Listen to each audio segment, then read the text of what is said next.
I said, I can do this in a few hours a week. Why? Largely because of technology. Well, yes, also because I kind of know what I'm doing after all these years. Part of it was I wanted to show some of my younger radio friends, this old guy, I'm still pretty good at this. Welcome to the musical Innertube. I'm Don Rooney. I'm John Timpane. On this podcast, we talk to interesting people about their interesting lives, jobs, hobbies, and passions. Difference makers who really make a difference. Welcome to the musical Innertube, where we have a crowd. 4 is a crowd today. It's Don and me, but we also have 2 men in our age group, both around 36, I believe. We have, if you multiply that by an integer, but our guests today are 2 men who, against everyone else's better judgment, have started their own podcasts.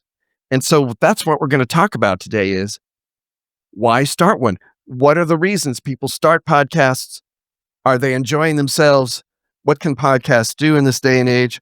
And why do so many Gen Xers use the joke?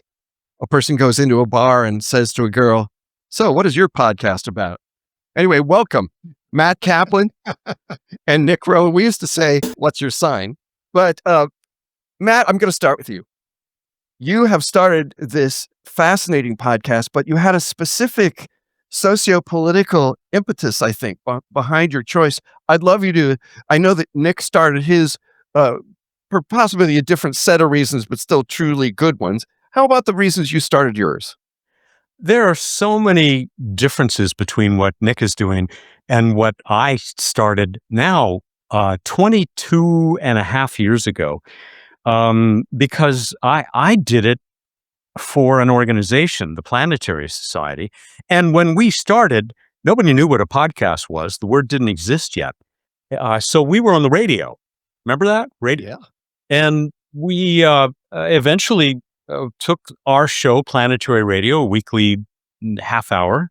We were on, I think we got up to about 150 radio stations, provided the show for free. And so a lot of those were little tiny stations, which, if we charged anything, they wouldn't have given us anything. So you could call it a podcast with 150 listeners who happened to share it with others. But as soon as we heard about podcasting, we thought, boy, we should get into that. And so we did. And it's interesting how podcasting opened up the horizons of what we were able to do with Planetary Radio, because, radio is so much ruled by the tyranny of the clock. And we realized pretty quickly that with podcasting, we didn't have to follow the clock as closely. We could go longer. Or Such a good point. Mm-hmm. Yeah. And, we had an agenda. We wanted to share what my boss, the science guy, Bill Nye, calls the PB&J, the passion, beauty, and joy of space science and exploration. And that's what we attempted to do. So we talked to lots of scientists and engineers and astronauts and people like that. And we talked about the science and the engineering, but we also wanted them to share their motivation, why they love to be in this business, if it's a business. And it's still going. I'm not the host anymore. Almost 2.5 years ago, handed it over to one of my great colleagues, Sarah Alamed. But she still lets me come in and contribute stuff now and then. So Sarah's great. She is. I love listening to Sarah. She's wonderful. I did not mention that the 4 of us all worked at the same college radio station. So if you were waiting for that for a reason to switch this off, you just heard it. But really, do we need to mention that anymore, John? I don't. Well, I think someone's going to ask, boy, these guys seem like they're reverting to college, but we're not really. We're old guys. We never left. No, we never. That's We never exactly have. right. That's exactly. But Matt, the stuff that you're doing today seems to me to have an object beyond just talking about science. It's also combating disinformation, and I'd love you to talk about that. Yeah, Matt, you started a new podcast on top of the Planetary Society podcast that you've done for so many years, and this one you're doing for a different entity, I would say, not a. You are absolutely right, and I see now, John, why you said socioeconomic. I'm very concerned, like most people who are conscious. You can tell by your knitted brow. I, among other things, am very concerned about climate. and human-driven climate change, which is very real. And I wanted to do more than I was able to do at the Planetary Society for that, and more than marching and giving a few dollars to organizations. One of the organizations I was giving dollars to is the National Center for Science Education, which fights within the educational realm, but also public or informal science education, on behalf of real science related to climate and to evolution. And I went to them. I said, "You guys should have a podcast. I'll volunteer. I'll do that for you." And so we came up with Safeguarding Sound Science, Climate Change Edition, Season 1. They're now hoping that I'll do a Season 2 about evolution. But we did 7 episodes with absolutely fantastic people like Michael Mann, who came up with the hockey stick curve that shows the close relationship between the rise in carbon in our atmosphere and the rise in temperature. I'm really glad to have done it. So it's personal rewarding to me to have sort of expanded this way, but also, Planetary Radio was personally rewarding because I selfishly just wanted to talk to these heroes of space science and exploration and share that stuff. And Planetary Radio started out the way a lot of podcasts did, and it was just the radio program put out on an MP3 basis. Actually, we were mailing CDs to radio stations at first. I have some of those. The net wasn't fast enough to distribute online back then. Yeah, God. But we have a situation with your podcast now for the Science Foundation, and with Nick's podcast that he put together after he retired from public radio, where now we're in a situation where the world is thick with podcasts, and everybody who has any sort of cause or interest has a podcast about it. So, Nick, how difficult is it to wade into that podcast entity now with all the podcasts going around? And as John said, it's become a joke now. Everybody in a bar has a podcast. What's yours about? Blah, blah, blah. Well, for me, at the point when I retired, I was having a conversation with a friend of mine who had worked with me at the first station I'd worked at many years ago, KSBR in the early 80s. Mm-hmm.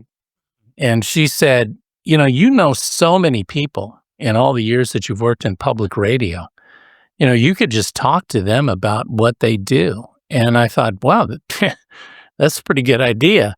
And I kind of had a lot of the elements already in hand.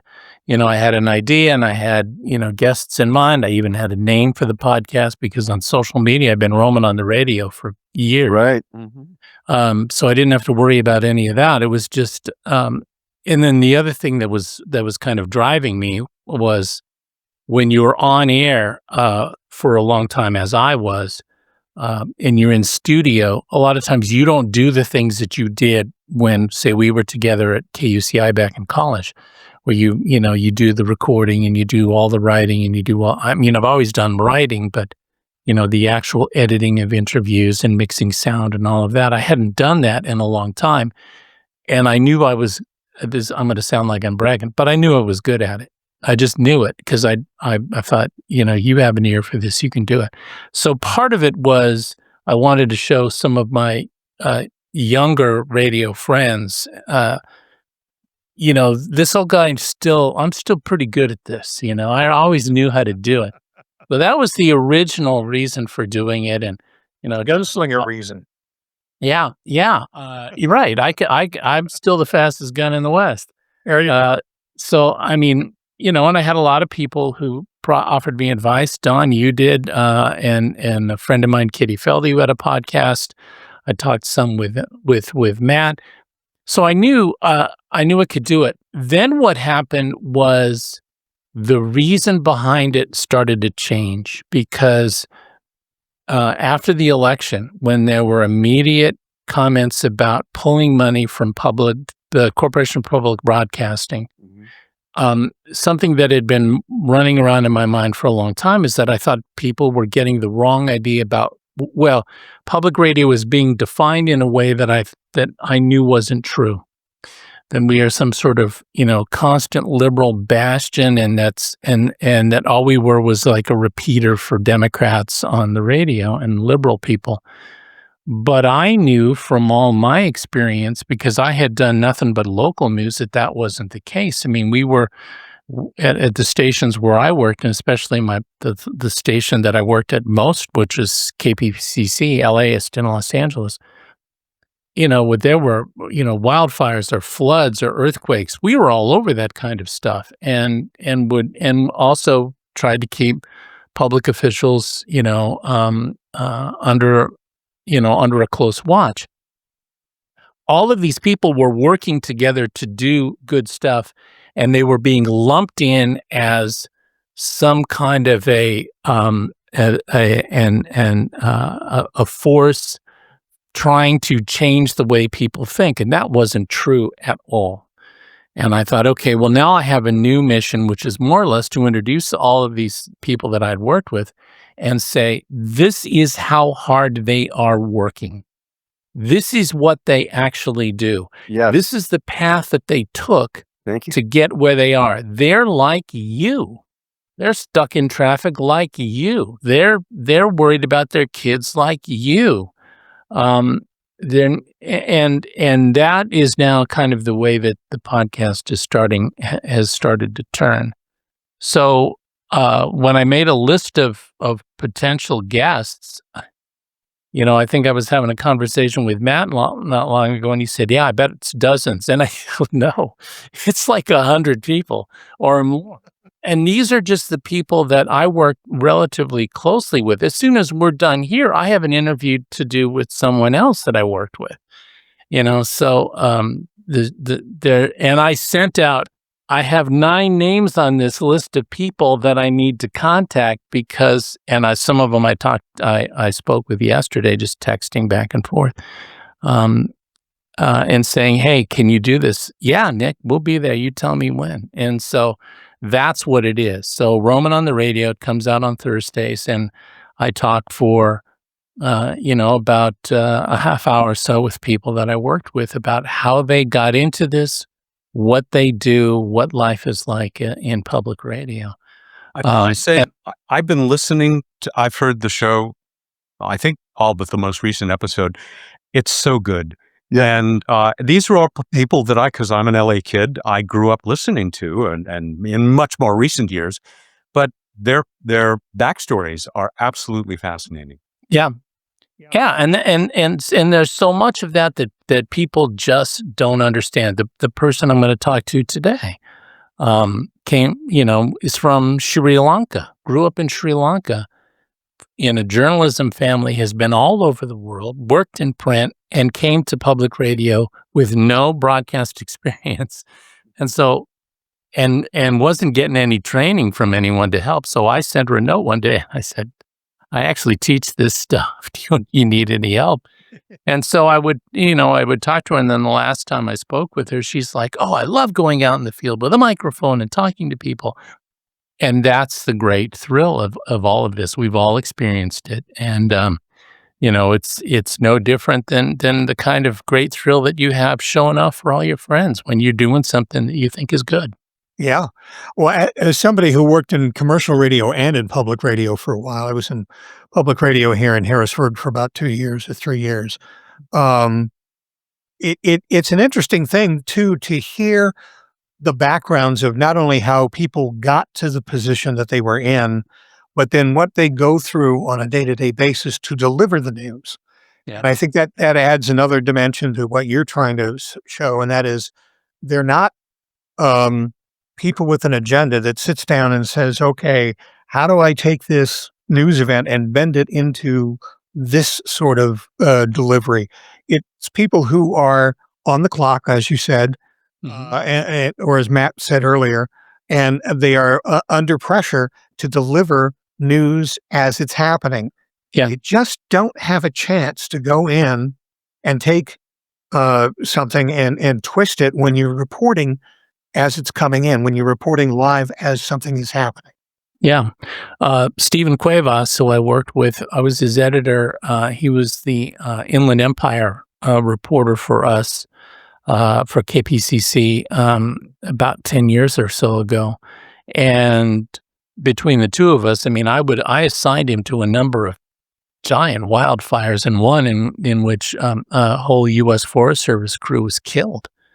And I edited one of his stories where he was up near in the San Bernardino Mountains tramping through the remains of a cabin up there that had burned down. A woman who had lived there, and she's looking for whatever she could find. I mean, like, china and rings and anything that was still there.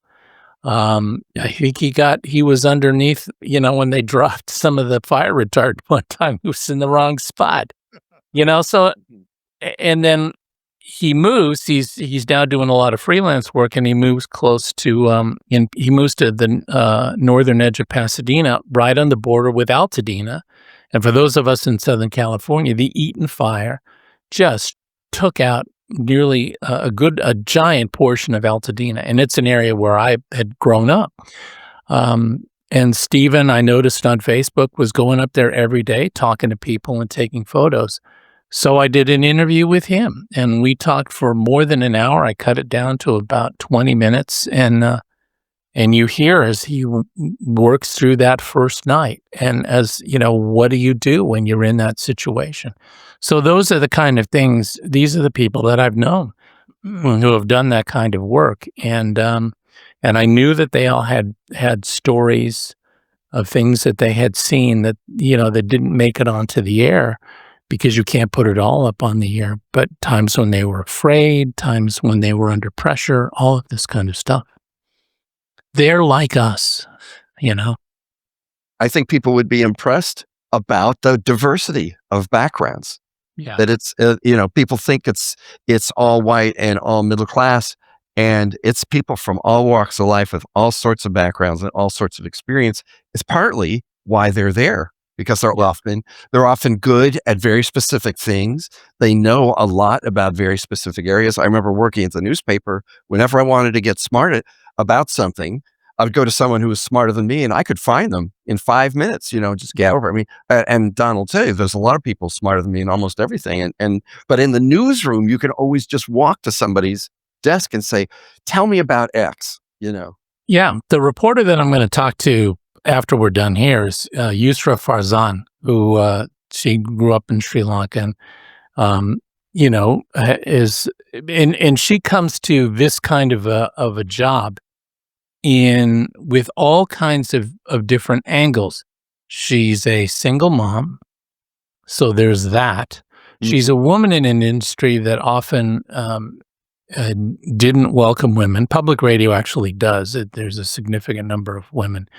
And she's Muslim, and she wears a hijab when she's out in the field. And I'm sure we'll talk about that and about what kind of response she gets. And when I had a conversation with her not long ago, I said, I'm positive that there are times when you may be the focus of some hostility, but I'm also betting that there are other times when people look at you and feel more comfortable with you because of you're a woman, because you're friendly, and because you are not threatening, and they will talk and be much more open. And she says, yeah, that happens too.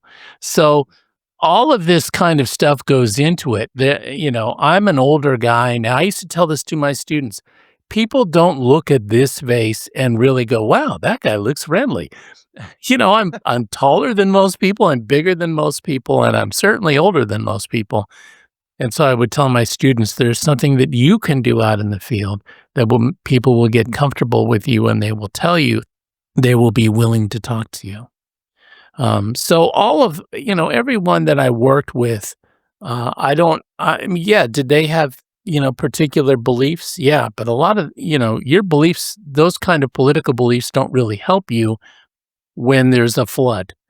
There's no democratic. We used to say there's no democratic way to report on the dedication of the oxygen tank factory. Yeah, I mean, you exactly. can try to find one, but there isn't. I think the whole notion that everything is slanted, there just isn't a slant. to everything. No. It will rain tomorrow, and that will be Republican. We don't do that. That just doesn't make any sense. No one does that. Yeah.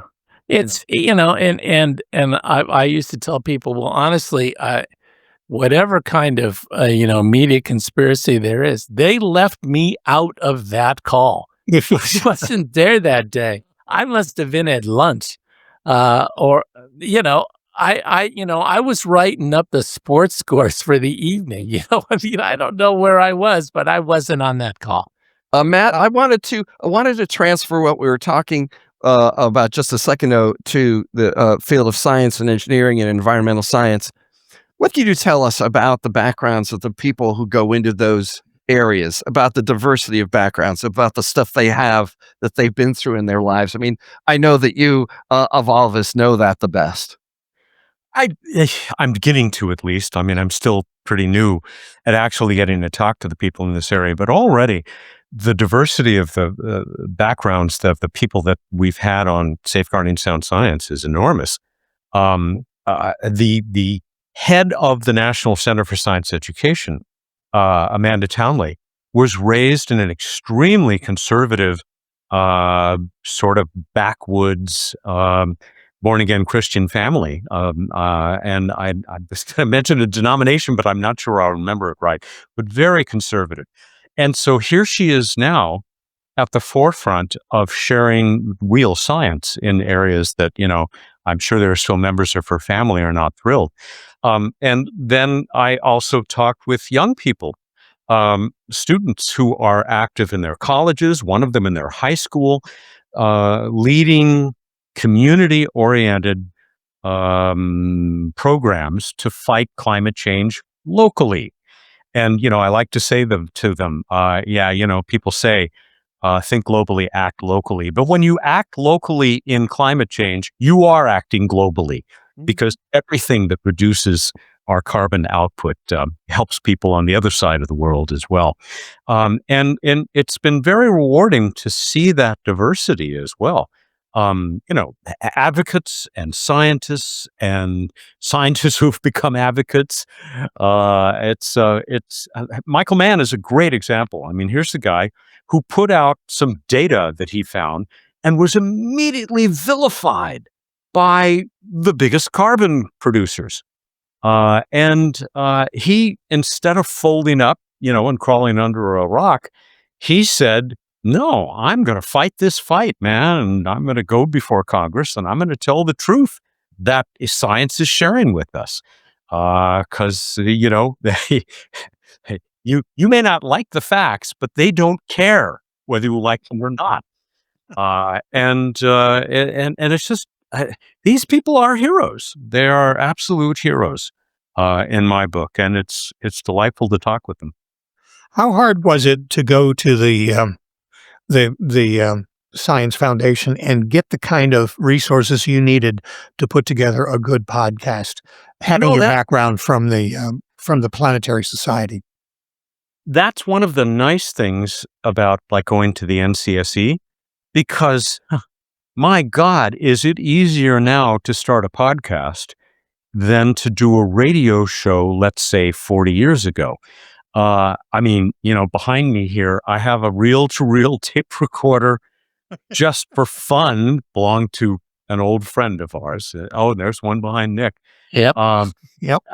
There is absolutely no way that I could have gone to this organization and said, I want to do this as a volunteer for you.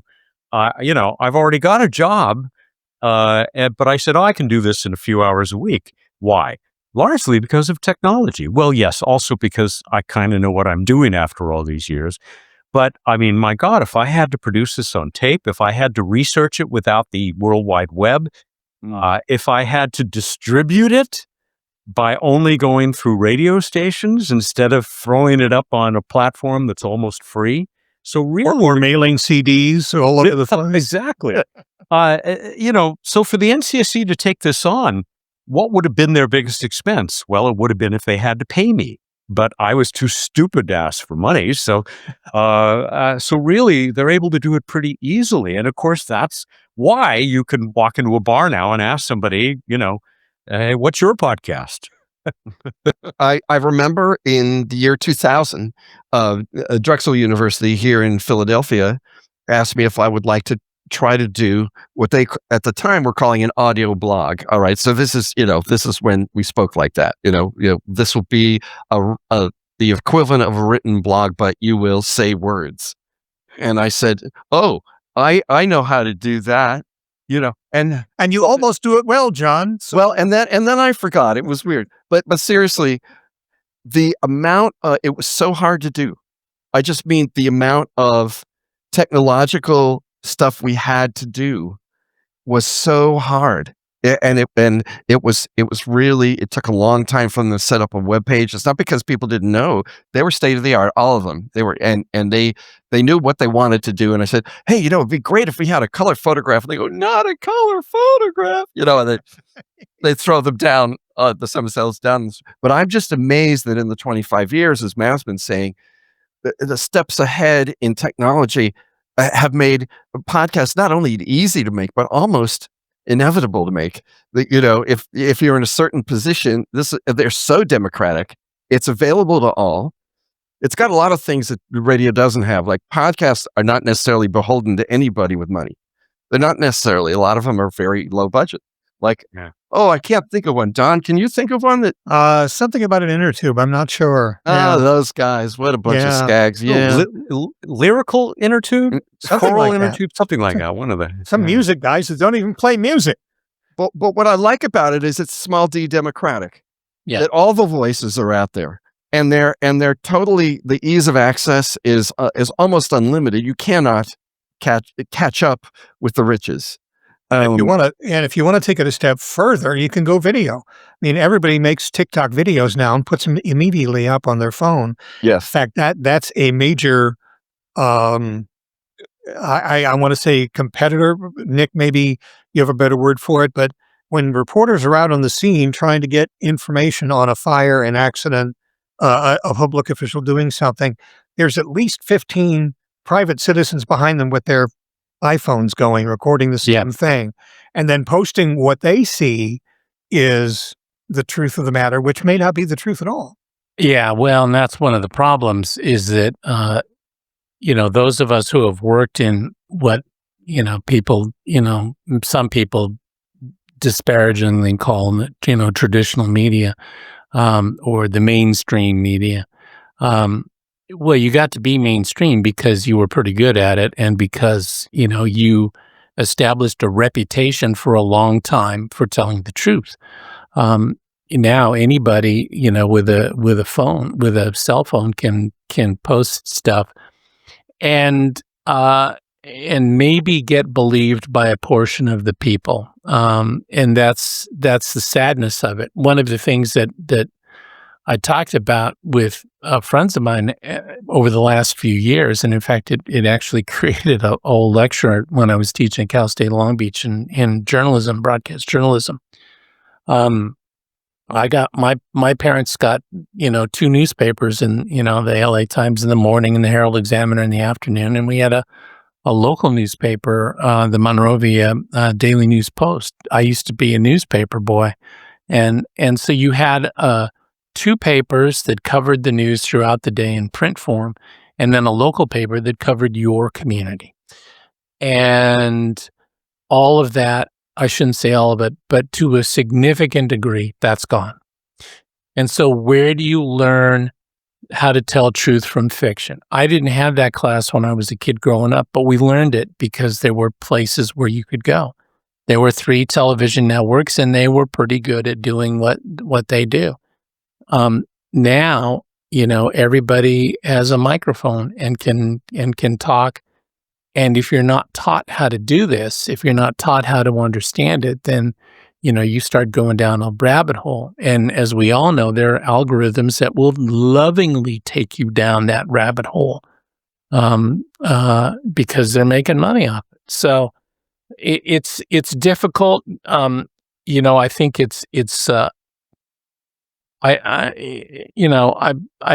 I'm born and raised Catholic, and you sort of always feel like you're God's avenging angel. You're out there, like, this is the work that we do, and we're, I'm Saint Michael, and, we're out there doing all the goodness. Well, you can't be Saint Nick. I'm sorry. I've Yeah, said that. no. You can't do that. That's right. No. He wasn't avenging anything. So you sort of feel like, you're doing all this good work, and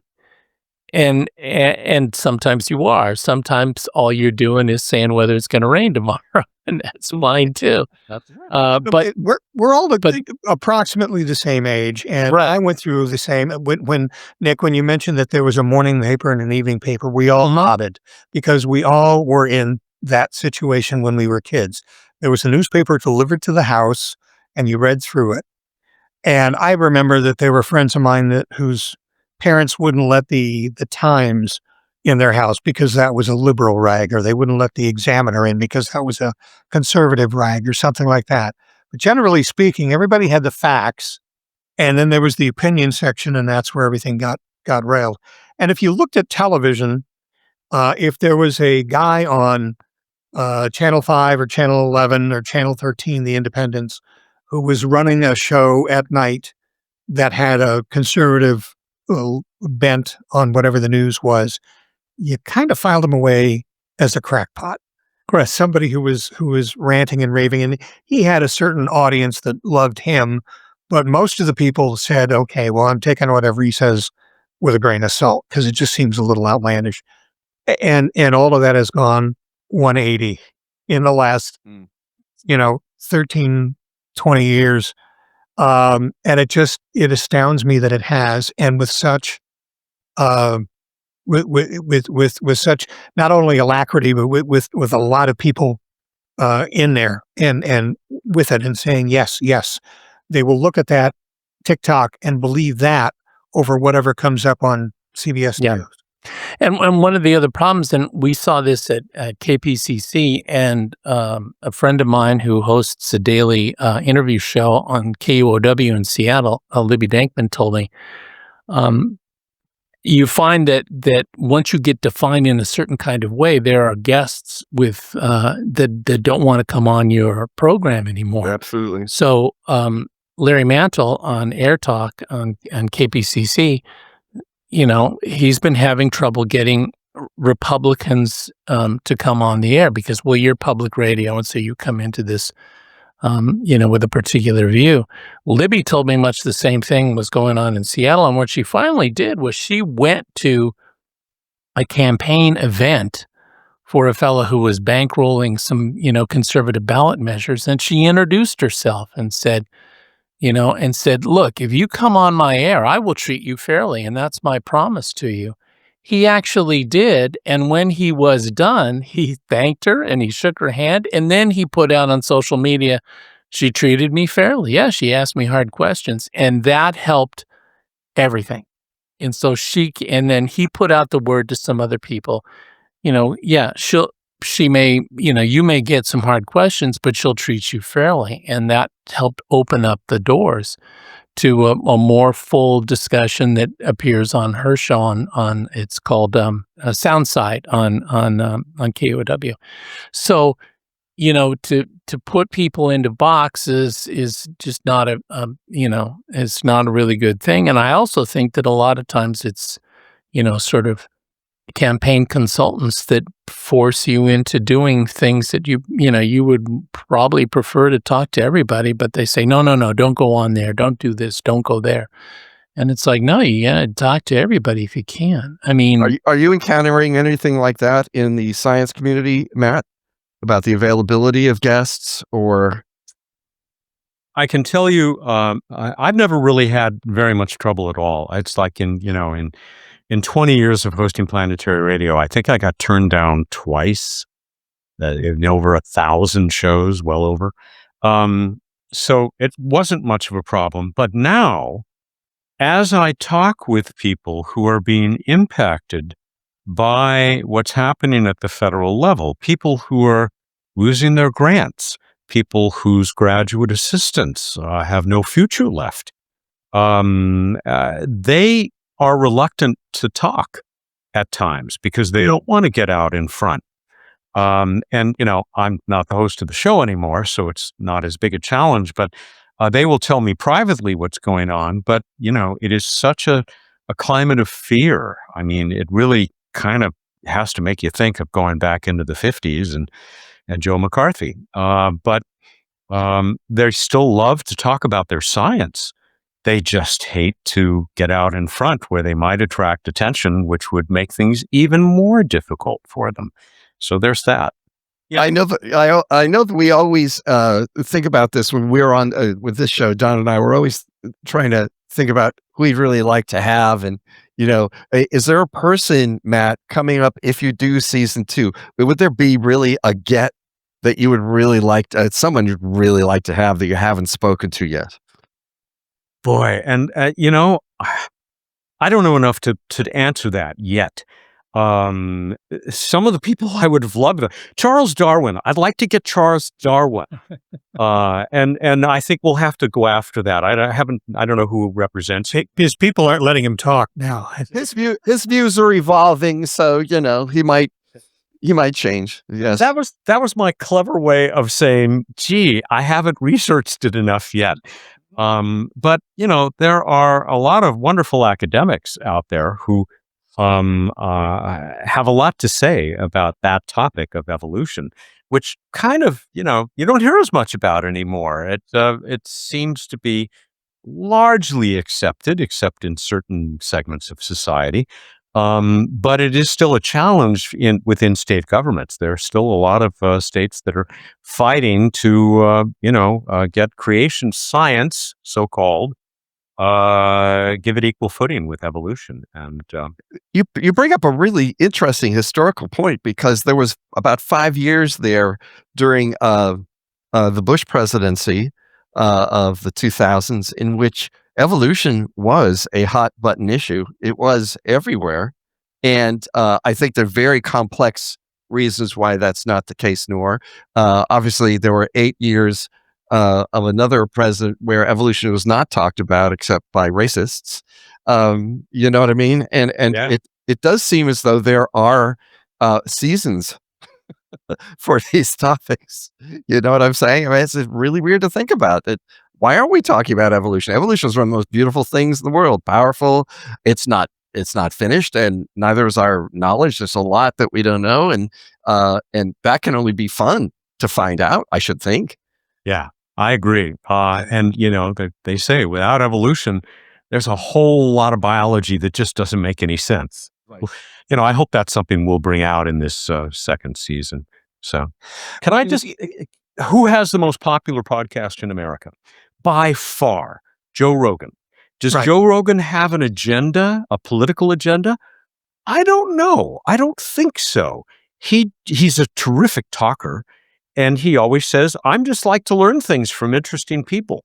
But because he doesn't have the background in, dare I say it, journalism that Nick was talking about, he just brings on people without really having the basis or having done the research to be able to ask them the questions that really make sense, that count. And it comes off as kind of credulous, for the 2 or 3 hours that he spends with them. He gets good scientists too, periodically, but he also pushes a lot of pseudoscience. I think there's two things about Joe Rogan that pop out to me. Number one, it's very Trumpian in the sense that whoever he's talked to last is the belief he has. And that's something that Trump carries with him too. And so you're right. I mean, he has some very, very interesting people on. And if they're talking sense, Joe goes along with them. But if they're not talking sense, Joe goes along with them. So it changes it. The second thing, though, is I remember back to Larry King. I worked at CNN back in the mid '80s, and Larry King was very thick into his TV show on CNN at the time. And he bragged to everyone, when I have somebody on the air, I do no research. I come in cold because I want to come in just like the listener does and ask the same kind of questions that the listener does, which usually wound up means he fawned all over whoever he had, or he let them talk without bringing up any opposition. I distinctly remember on CNN when he had Eric Clapton on, And Eric Clapton was talking about Eric Clapton had built a recording studio on an island, I think in the Caribbean, that had a volcano erupt. And so he was trying to collect money to go back and take care of the people on that island. And in the middle of it, Larry King looked at him and said, "You have a song about cocaine. You like cocaine? You like it?" And I thought, what the hell is he doing? But, this is what happens. And Nick can probably back us up on that, and John too, from the newspaper's side. You don't go into something like that blind. You just can't go into an interview without knowing a little something about somebody. Yeah, in the interviews that I do, I don't know everything because there are some things I don't want to know, and I don't want to ask about them until we get on the microphone so that I can get a kind of a fresh story. That's your reaction. Absolutely. Right, exactly. But I will know generally what I want to ask. So in the interview I'm going to do this afternoon, I have probably 3, not specific questions, but general areas that I know I'm going to go to. And I will trust myself to listen closely and to bounce off of some of that. To give you an idea, by the way, of the podcast world, yeah, Joe Rogan is number 1, but the next 2, one is called Crime Junkie, and the other one is The Daily from the New York Times. So that's sort of like those are the popular areas of podcasting. Somebody that's really good with news, which that's The Daily from the New York Times. Somebody with a big personality, and that's Joe Rogan. Or, some sort of fascinating, crime story, typically about murder, that's going to hold your attention. And this we would trace to the explosive popularity of the Serial, which sort of changed everything. It was the million listener podcast, and it just changed the whole game as far as what this is. And there were podcasts when the Serial came out, right, but it was sort of kind of a goofy, kind of a sleepy little backwater, and suddenly kaboom. But my guess is that in the early days of television, in the early days of radio, in the early days of Gutenberg printing stuff, that those were the same categories, Every new medium changes the way we communicate, the way we use it. I mean, with Marshall McLuhan, first we shape our tools, and then our tools shape us. Well, listen, I want to keep going for the next 7 or 8 hours, guys, and we've got to do this again because I don't think anybody's ever going to be able to hear so many people with so much experience talk about their approach to this art of the podcast as we got here today. It's such a wonderful discussion. Nick, tell everybody the name of your podcast, please. It's called Roman on the Radio. And I do it. A new one comes out on Thursdays, and you can find it on Apple Podcasts and Spotify. We talk to people who are in public radio, people that I worked with, and so that you get to know who they are. And they all have really fascinating stories. I'm trying to be as diverse with who's coming on. So I have some people who you might know from being on air, and some people who are behind the scenes. But that's what we do. And Matt, if you do a second season, or even if you don't, what is that podcast called? Because I want everybody to listen to it. It's so wonderful. Thank you. Safeguarding Sound Science from the National Center for Science Education. And of course, Planetary Radio at the Planetary Society is still going very strong under Sarah. Right. And they have a full archive of Planetary Radio, correct? So you could delve into the riches of the Matt Kaplan era. Absolutely. Yeah, you can. As we call radio for prokaryotes. So you can go right back to the start. Oh, is that a good time? But thank you so much. And this is the Musical Innertube, and Don and I are so grateful that you guys hung out with us. Thanks so much. Thank you. Thank you. And thank you for listening to the Musical Innertube. Send us an email at musicalinnertube, all one word, @gmail.com. Or log into our website, musicalinnertube.com, and click on the microphone in the lower right-hand corner to leave us a voicemail. And while you're on our website, take a few minutes to listen to past episodes of the podcast, along with pictures and biographies of our guests, blog posts, and lots more. Our thanks to virtual band Car Radio Dog for providing us with our theme music.